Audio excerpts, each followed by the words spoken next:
रेगिस्तान की उस धरती पर जहां पाप ने सीमा लांघ दी थी, दो नगर खड़े थे, वैभव में डूबे और विनाश के कगार पर। दरवाजा खोलो, उन्हें बाहर निकालो, छिपाओ मत। पर जब निर्दोषों की पुकार आकाश तक पहुंचती है तो स्वर्ग मौन नहीं रहता। अपने परिवार को लेकर निकल जाओ प्रभात से पहले और पीछे मत देखना। जल्दी, रुको मत। बस एक बार। कभी कभी एक नजर जीवन और मृत्यु के बीच की रेखा बन जाती है। ये केवल एक नगर का विनाश नहीं, ये है एक चेतावनी, पीछे मत देखना। रेगिस्तान की तपती हुई धरती पर, जहां दिन की धूप आकाश को अग्नि के रंग में रंग देती थी और रातें इतनी गहरी होती थीं मानो स्वयं ब्रह्मांड ने अपने रहस्यों को ओढ़ लिया हो, वहां दो नगर थे, सदोम और अमोरा। ऐसे नगर जिनकी समृद्धि की चमक दूर दूर तक फैली हुई थी, जिनकी गलियों में सोने चांदी की खनक सुनाई देती थी, जिनके बाजारों में विदेशी इत्रों की खुशबू तैरती रहती थी और जिनकी ऊंची ऊंची दीवारें मानो यह घोषणा करती थीं कि यहां ऐश्वर्य का साम्राज्य है, यहां शक्ति का निवास है, यहां मानव अपनी इच्छाओं का स्वामी है। परंतु हर चमकती हुई वस्तु प्रकाश नहीं होती और हर ऊंची दीवार सुरक्षा नहीं देती। कभी कभी वैभव के पीछे छिपी होती है वह अंधेरी छाया जो धीरे धीरे आत्मा को निगल जाती है, और सदोम तथा अमोरा की आत्माएं भी उसी अंधकार में डूब चुकी थीं। इन नगरों के बारे में कहा जाता था कि यहां धन की कोई कमी नहीं, यहां उत्सवों की कोई सीमा नहीं, यहां इच्छाओं पर कोई बंधन नहीं, पर साथ ही यह भी फुसफुसाया जाता था कि यहां दया का अभाव है, यहां न्याय बिक चुका है, यहां अतिथि का सम्मान नहीं बल्कि अपमान होता है, यहां निर्दोष की पुकार सुनने वाला कोई नहीं, और यहां पाप को पाप नहीं माना जाता बल्कि उसे गौरव की तरह प्रदर्शित किया जाता है। और इन सब के बीच उस धरती पर एक व्यक्ति था, लूत, जिसका नाम इतिहास के पन्नों में इसलिए दर्ज हुआ क्योंकि वह उस अंधकार में भी एक दीपक की तरह जलता रहा। लूत, जो कि अपने चाचा इब्राहिम से अलग होकर इस उपजाऊ क्षेत्र में आ बसा था, जिसने सोचा था कि यहाँ की हरियाली, यहाँ की नदियों का कलकल, यहाँ के खेतों की उर्वरता उसके परिवार के लिए सुख और स्थिरता लाएगी। परंतु उसने यह नहीं जाना था कि हरियाली के नीचे कभी कभी झर भी उगता है। लूत का घर सदोम के द्वार के पास था और वह नगर के लोगों के बीच रहते हुए भी उनसे भिन्न था। उसकी आंखों में अभी भी करुणा थी, उसके हृदय में अभी भी भय और श्रद्धा का मिश्रण था, और वह प्रतिदिन उस वातावरण में सांस लेता हुआ भी अपने भीतर की पवित्रता को बचाए रखने का संघर्ष करता था। कहा जाता है कि जब पृथ्वी पर पाप अपनी सीमा लांघने लगता है, जब निर्दोषों की चीखें आकाश को चीरने लगती हैं, जब न्याय की वेदी पर अन्याय का रक्त चढ़ाया जाने लगता है, तब स्वर्ग मौन नहीं रहता। और उन दिनों भी आकाश में हलचल थी, मानो कोई निर्णय लिया जा चुका हो, मानो किसी अदृश्य सभा में इन नगरों का भाग्य लिखा जा चुका हो। एक दिन जब सूर्य अस्त होने को था और आकाश लालिमा से भर गया था, दो यात्री सदोम के द्वार पर पहुंचे। उनके वस्त्र साधारण थे, उनके चेहरे पर थकान की छाया थी, पर उनकी आंखों में एक विचित्र गहराई थी, ऐसी गहराई जिसे साधारण मनुष्य समझ नहीं सकता। वे दो दूत थे, पर नगर ने उन्हें साधारण मनुष्य समझा। लूत ने उन्हें देखा और उसके भीतर की करुणा जाग उठी। वह तुरंत उठा, उनके सामने झुका और विनम्र स्वर में बोला कि वे उसके घर आए, विश्राम करें, भोजन करें, क्योंकि इस नगर की गलियां सुरक्षित नहीं हैं और रात यहां निर्दयी हो सकती है। पर वे यात्री पहले तो मना करते रहे, मानो किसी परीक्षा की भूमिका हो, पर अंततः वे लूत के साथ उसके घर गए। जैसे ही अंधकार ने नगर को अपने आगोश में लिया, वैसे ही सदोम की वास्तविकता प्रकट होने लगी। गलियों में शोर गूंजने लगा, मदिरा की गंध हवा में फैल गई और पाप का नृत्य शुरू हो गया। और तभी लूत के घर के बाहर भीड़ इकट्ठा होने लगी, एक ऐसी भीड़ जिसमें न युवा का संकोच था न वृद्ध का विवेक। वे चिल्ला रहे थे, दरवाजा पीट रहे थे, उन अजनबियों को बाहर लाने की मांग कर रहे थे, मानो अतिथि नहीं शिकार हूं। लूत का हृदय कांप उठा। वह बाहर आया, उसने भीड़ को समझाने की कोशिश की। उसने विनती की कि वे इस अधर्म से दूर रहें, कि वे अतिथि का अपमान न करें, कि वे अपनी आत्मा पर और भार न डालें। पर भीड़ अंधी हो चुकी थी और अंधी भीड़ तर्क नहीं सुनती। उनकी आंखों में क्रूरता थी, उनके शब्दों में आग थी और उनके इरादों में विनाश। तभी अचानक एक अदृश्य शक्ति ने हस्तक्षेप किया। दरवाजा खुला और वे यात्री, जो अब केवल यात्री नहीं थे, ने लूत को भीतर खींच लिया और बाहर की भीड़ पर ऐसा अंधकार छा गया कि वे दरवाजा खोजते रह गए पर उसे पा न सके। उस क्षण लूत ने समझ लिया कि यह कोई साधारण रात नहीं है, यह कोई साधारण परीक्षा नहीं है। यह उस निर्णय की प्रस्तावना है जो आकाश में पहले ही लिखा जा चुका है। उन दूतों ने शांत स्वर में कहा कि इस नगर का पाप आकाश तक पहुंच चुका है, कि उसकी चीखें स्वर्ग की सभा में सुनी जा चुकी हैं और अब विनाश निश्चित है। उन्होंने लूत को चेतावनी दी कि वह अपने परिवार को एकत्र करे, क्योंकि प्रभात होते ही आग और गंधक इस नगर पर बरसेंगे। लूत का हृदय भय और अविश्वास के बीच डोलने लगा। वह उस नगर में रहता था, उसके मित्र थे, उसके दामाद थे, उसकी बेटियां थीं। क्या सब कुछ एक ही रात में समाप्त हो जाएगा? पर दूतों की आंखों में जो गंभीरता थी वह किसी भ्रम की नहीं थी, वह उस सत्य की थी जिसे टाला नहीं जा सकता। और इस प्रकार उस रात सदोम और अमोरा के विनाश की कथा का पहला अध्याय खुला। एक ऐसा अध्याय जिसमें वैभव और पाप, करुणा और क्रूरता, चेतावनी और निर्णय सब एक साथ खड़े थे, मानो समय स्वयं ठहर गया हो, यह देखने के लिए कि क्या मानव अपने अंतिम अवसर को पहचानेगा या फिर वह अपने ही हाथों से अपने नगर की राख तैयार करेगा। रात और भी गहरी हो चुकी थी और सदोम की गलियों में अब भी शोर गूंज रहा था, पर लूत के घर के भीतर एक ऐसा सन्नाटा पसरा था जो किसी तूफान से पहले की निस्तब्धता जैसा था, मानो दीवारें भी आने वाली विपत्ति की आहट सुन चुकी हों और सांस रोककर खड़ी हों।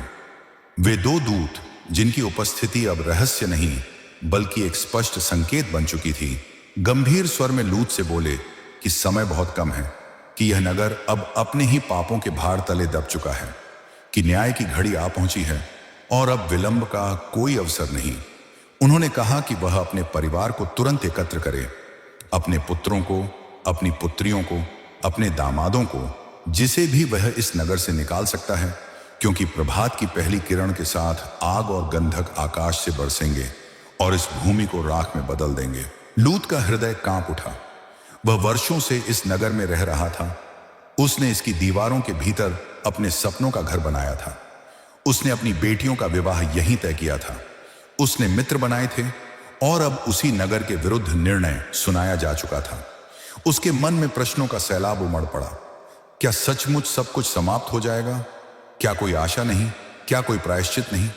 पर दूतों की आंखों में जो दृढ़ता थी वह किसी बहस की नहीं थी।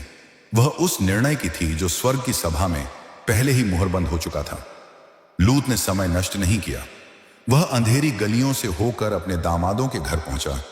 दरवाजा खटखटाया और जब वे बाहर आए तो उसने कांपती हुई आवाज में कहा कि वे तुरंत नगर छोड़ दें, कि विनाश निकट है, कि यह कोई कल्पना नहीं बल्कि स्वर्ग से आई चेतावनी है। पर उसके शब्दों पर उपहास की हंसी गूंज उठी, मानो उसने कोई असंभव कथा सुना दी हो, मानो यह सब किसी भयभीत वृद्ध की कल्पना हो।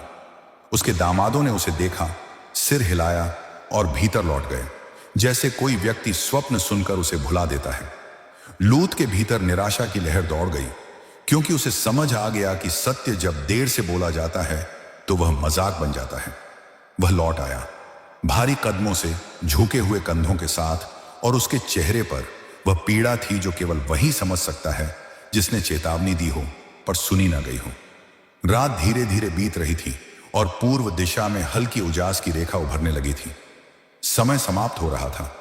दूतों ने लूत को झकझोरा, मानो उसकी हिचकिचाहट भी अब खतरा बन चुकी हो। उन्होंने कहा कि वह विलंब न करे, कि वह अपनी पत्नी और दोनों पुत्रियों को लेकर तुरंत निकले, क्योंकि यदि वह रुका तो उसी भाग्य में फंस जाएगा जो नगर के लिए निश्चित है। पर मनुष्य का हृदय अजीब होता है।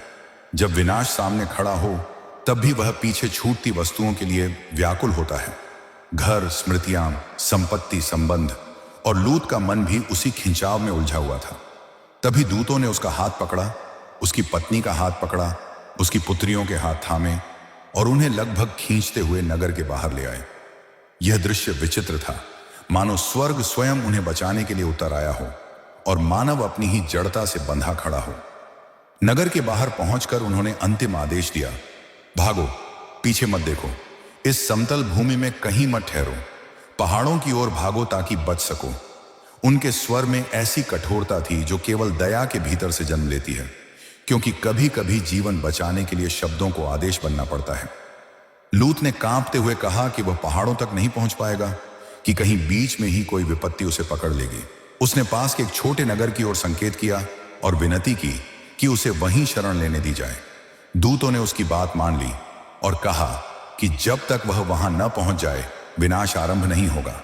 और तब वे दौड़ पड़े, लूत, उसकी पत्नी, उसकी 2 पुत्रियां, एक ऐसी दौड़ जिसमें पीछे छूटती थी पूरी दुनिया और आगे अनिश्चित भविष्य।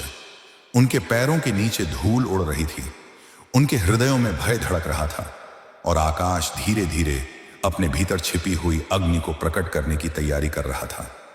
पीछे सदोम और अमोरा अब भी अनजान थे। उनकी गलियों में शायद अभी भी हंसी गूंज रही थी, शायद कोई उत्सव चल रहा था, शायद कोई यह सोच भी नहीं सकता था कि यह उनकी अंतिम सुबह है। पर कभी कभी विनाश बिना घोषणा के आता है और वह किसी को चेतावनी का अवसर नहीं देता, सिवाय उन लोगों के जिन्हें पहले ही संकेत दिया जा चुका हो।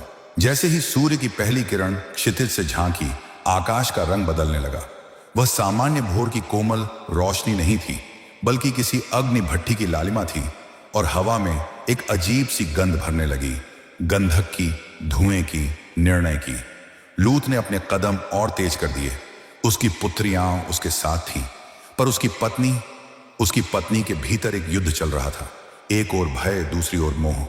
पीछे उसका घर था, उसकी स्मृतियां थीं, उसका जीवन था और आगे केवल अज्ञात। और तभी आकाश फटा। बिजली नहीं, वर्षा नहीं, बल्कि आग की वर्षा। गंधक की लपटें बादलों से उतरने लगीं, धरती कांप उठी और सदोम तथा अमोरा की ऊंची दीवारें, उनके महल, उनके बाजार, उनके उत्सव सब अग्नि में घिर गए। चीखें हवा में तैरने लगीं, धुआं आकाश की ओर उठने लगा और कुछ ही क्षणों में वह वैभव जो कभी अभेद्य लगता था राख में बदलने लगा। लूत दौड़ता रहा, पर उस ध्वनि ने, उस गर्जना ने, उस जलते हुए नगर की अंतिम पुकार ने उसकी पत्नी के हृदय को बांध लिया। वह रुकी और एक क्षण के लिए पीछे मुड़ी, शायद अंतिम बार अपने घर को देखने के लिए, शायद यह जानने के लिए कि क्या सचमुच सब समाप्त हो गया। पर आदेश स्पष्ट था, पीछे मत देखना। और उस एक क्षण ने इतिहास बदल दिया। आकाश अब पूरी तरह से आग की लपटों में डूब चुका था और धरती उस भयावह गर्जना से कांप रही थी जो केवल तब सुनाई देती है जब सृष्टि स्वयं किसी निर्णय को लागू करती है, जब न्याय शब्द नहीं बल्कि शक्ति बन जाता है, जब चेतावनी स्मृति बन चुकी होती है और परिणाम सामने खड़ा होता है। सदोम और अमोरा जो कभी गर्व से सिर उठाकर खड़े थे, अब लपटों के बीच टूट रहे थे, मानो उनकी हर ईंट पर लिखे हुए पाप को अग्नि पड़ रही हो और मिटा रही हो। लूत दौड़ रहा था, उसकी सांसें तेज थीं, उसके पैरों में दर्द था, पर भय उससे भी अधिक तीव्र था। उसकी पुत्रियां उसके साथ थीं, उनके चेहरों पर आंसू थे, पर वे पीछे देखने का साहस नहीं कर रही थीं, क्योंकि दूतों की आवाज उनके कानों में गूंज रही थी, पीछे मत देखना। पर मनुष्य का हृदय कभी कभी उस दिशा में खिंच जाता है जहां उसे जाना नहीं चाहिए। लूत की पत्नी, वह स्त्री जिसने वर्षों तक उसी नगर में जीवन बिताया था, जिसने अपने आंगन में दीप जलाए थे, जिसने उन्हीं गलियों में सपने बुने थे, वह उस आग की चमक से स्वयं को अलग नहीं कर पाई। उसके भीतर स्मृतियों की आंधी उठी। वह घर, वह दरवाजा, वह आंगन, वह संसार जो अब जल रहा था, और एक क्षण के लिए उसका कदम धीमा पड़ा। उसने सोचा, शायद केवल एक बार देख लूं, शायद यह समझ लूं कि जो कुछ मेरा था वह अब वास्तव में समाप्त हो चुका है। शायद यह विदाई का अंतिम अवसर हो। और फिर वह मुड़ी, बस एक क्षण, एक नजर, और उसी क्षण समय जैसे थम गया। आकाश की अग्नि ने उसे छुआ नहीं, धरती ने उसे निगला नहीं, पर उसका शरीर स्थिर हो गया। उसकी सांस रुक गई और वह वहीं खड़ी रह गई, न जीवित न गतिमान, बल्कि नमक के स्तंभ में बदल गई, जैसे किसी ने उसके भीतर की चेतना को पत्थर में कैद कर दिया हो। लूत ने उसकी आहट सुनी, उसने मुड़कर देखा और उसका हृदय फट गया। वहां उसकी पत्नी थी, पर वह अब उसकी पत्नी नहीं थी। वह एक मूर्ति बन चुकी थी, एक चेतावनी, एक मौन स्मारक उस आदेश का जिसे अनदेखा किया गया था। उसकी आंखें शायद अभी भी उसी दिशा में थीं जहां नगर जल रहा था, पर अब उनमें जीवन नहीं था। लूत के भीतर एक चीख उठी, पर वह आवाज उसके होंठों तक नहीं पहुंची। वह समझ गया कि यह निर्णय वापस नहीं लिया जाएगा, कि जो पीछे छूट गया है वह अब केवल स्मृति है, कि कभी कभी एक क्षण की अवज्ञा जीवन और मृत्यु के बीच की रेखा बन जाती है। उसने अपनी पुत्रियों के हाथ और कसकर पकड़ लिए और उन्हें आगे खींच लिया। अब पीछे मुड़ने का प्रश्न ही नहीं था, क्योंकि पीछे केवल आग थी, धुआं था और नमक का वह स्तंभ जो हमेशा याद दिलाएगा कि मोह की कीमत क्या होती है। वे उस छोटे नगर सोअर की ओर बढ़ते रहे और उनके पीछे सदोम और अमोरा पूरी तरह से भस्म हो चुके थे।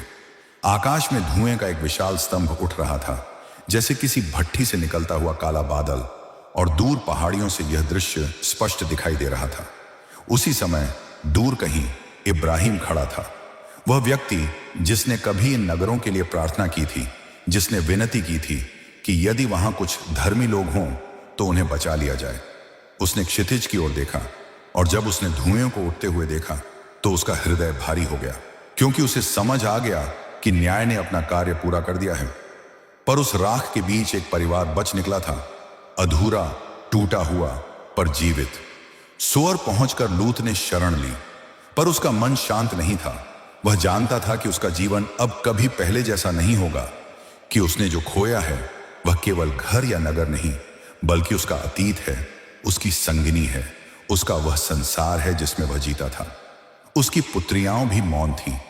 उन्होंने अपनी मां को पीछे छूटते देखा था। उन्होंने उस परिवर्तन को अपनी आंखों के सामने घटित होते देखा था, और उनके भीतर भय और शोक का मिश्रण था।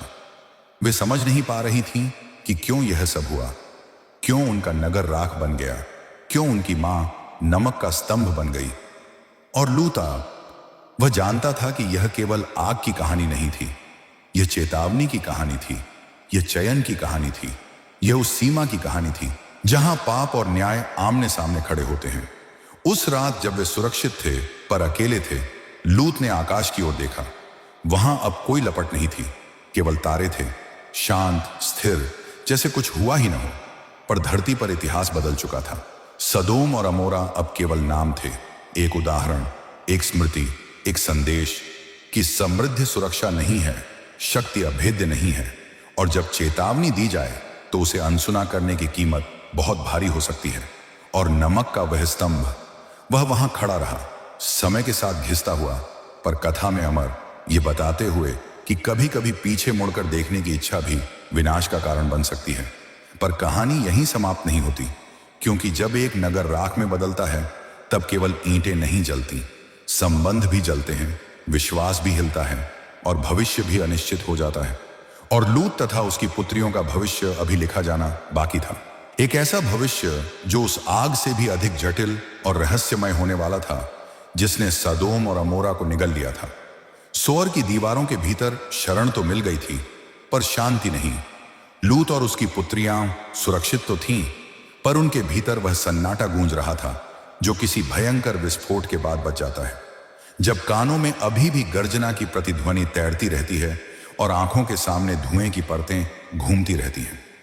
सदोम और अमोरा अब केवल दूर उठते हुए धुएं की स्मृति थे, पर उस स्मृति की गर्मी अभी भी उनके हृदयों को जला रही थी। लूत को लगता था कि हर दिशा में खतरा है, कि जिस धरती ने 2 नगरों को निगल लिया वह किसी और को भी निगल सकती है। वह सोअर में अधिक समय तक नहीं ठहरा, मानो उसे स्वयं अपने अस्तित्व पर संदेह हो गया हो।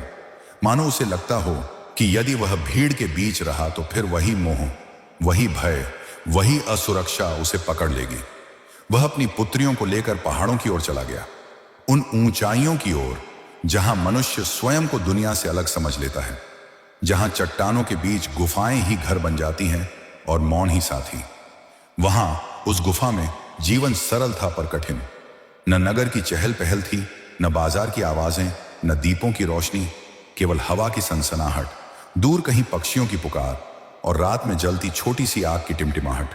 लूत दिन भर पत्थरों के बीच बैठा रहता, कभी आकाश को देखता, कभी धरती को, मानो वह अभी भी उस उत्तर की तलाश में हो कि यह सब क्यों हुआ, कि क्या वह कुछ और कर सकता था, कि क्या उसकी पत्नी बच सकती थी।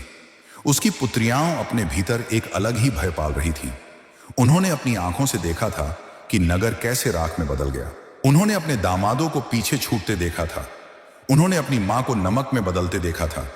उनके लिए संसार मानो समाप्त हो चुका था और पहाड़ों की उस एकांत गुफा में उन्हें लगता था कि अब कोई भविष्य नहीं, कोई वंश नहीं, कोई अगली पीढ़ी नहीं। और भय जब आशा के बिना पनपता है तो वह मनुष्य को ऐसे निर्णयों की ओर धकेल देता है जो सामान्य परिस्थितियों में कभी नहीं लिए जाते। एक रात जब हवा और भी ठंडी थी और गुफा के बाहर अंधकार घना था, बड़ी पुत्री ने छोटी से कहा कि यदि हम यहीं रहे तो हमारा वंश समाप्त हो जाएगा, कि हमारे पास कोई पुरुष नहीं, कोई परिवार नहीं, और यदि हमने कुछ नहीं किया तो हमारा नाम भी उसी राख में खो जाएगा जिसमें सदोम और अमोरा खो गए। उसके शब्दों में तर्क कम और भय अधिक था, पर भय भी कभी कभी निर्णय का सबसे शक्तिशाली कारण बन जाता है। उन्होंने योजना बनाई, एक ऐसी योजना जो निराशा से जन्मी थी। उन्होंने अपने पिता को मदिरा पिलाई ताकि वह चेतना खो दे, ताकि वह उस घटना से अनजान रहे जो होने वाली थी। और फिर एक एक कर उन्होंने वह किया जो उनके मन में उस समय एकमात्र उपाय प्रतीत हुआ, वंश को बचाने का, भविष्य को जन्म देने का। यह कथा सरल नहीं है, यह पवित्रता की सीधी रेखा नहीं, बल्कि मानव कमजोरी की जटिल परत है। यहां कोई विजयी संगीत नहीं, कोई उत्सव नहीं, केवल भय से उपजा निर्णय और उसके परिणाम। समय बीता और दोनों पुत्रियां गर्भवती हुईं। बड़ी ने एक पुत्र को जन्म दिया, मोआब, और छोटी ने एक पुत्र को जन्म दिया, बेनम्मी। और इन्हीं से आगे चलकर दो वंश उत्पन्न हुए, मोआबी और अम्मोनी, जो इतिहास में अनेक बार इजराइल के साथ टकराए, जिनकी कथाएं आगे की पीढ़ियों में गूंजी और जिनका अस्तित्व स्वयं उस रात की गवाही देता रहा जब पहाड़ों की गुफा में भय ने निर्णय लिया था। लूत का जीवन शांत तो था, पर उसके भीतर का बोझ कभी हल्का नहीं हुआ। उसने नगर खोया, पत्नी खोई, और अब वह जानता था कि उसकी संतानों की उत्पत्ति भी एक ऐसी परिस्थिति से हुई है जिसे वह बदल नहीं सकता। वह केवल जी सकता था, आगे बढ़ सकता था और उस परमेश्वर की ओर देख सकता था जिसने उसे आग से बचाया था। दूर कहीं सदोम और अमोरा की भूमि पर अब घास नहीं उगती थी। वहां नमक की परतें थीं, राख थी, और समय के साथ कहानी बन गई। एक ऐसी कहानी जिसे माता पिता अपने बच्चों को सुनाते, एक चेतावनी कि समृद्धि में भी संयम आवश्यक है, कि शक्ति में भी नम्रता आवश्यक है, कि चेतावनी को अनसुना करना अंततः विनाश को आमंत्रित करना है। और नमक का वह स्तंभ, वह धीरे धीरे क्षीण होता गया, पर कथा में अमर रहा। वह स्मरण था कि मोह कभी कभी जीवन से भी अधिक शक्तिशाली प्रतीत होता है, पर उसकी कीमत भारी होती है। वह यह भी बताता था कि उद्धार संभव है यदि मनुष्य आगे बढ़ने का साहस करे, यदि वह पीछे की ज्वाला में नहीं बल्कि आगे की राह में दृष्टि टिकाए। यह कहानी केवल दो नगरों की नहीं, बल्कि हर उस हृदय की है जो चेतावनी सुनता है और निर्णय लेता है। यह केवल आग और गंधक की कथा नहीं, बल्कि चयन और परिणाम की कथा है। यह केवल विनाश की नहीं, बल्कि विरासत की कथा है, क्योंकि राख से भी वंश जन्म लेते हैं और टूटे हुए इतिहास से भी भविष्य निकलता है। सदोम और अमोरा का विनाश समाप्त हुआ, पर उसकी गूंज समय की गलियों में आज भी सुनाई देती है। जब भी कोई नगर अपने वैभव पर घमंड करता है, जब भी कोई समाज न्याय को तुच्छ समझता है, जब भी कोई व्यक्ति चेतावनी को उपहास में बदल देता है, और हर बार यह कथा फुसफुसाती है, निर्णय देर से भी आता है पर आता अवश्य है।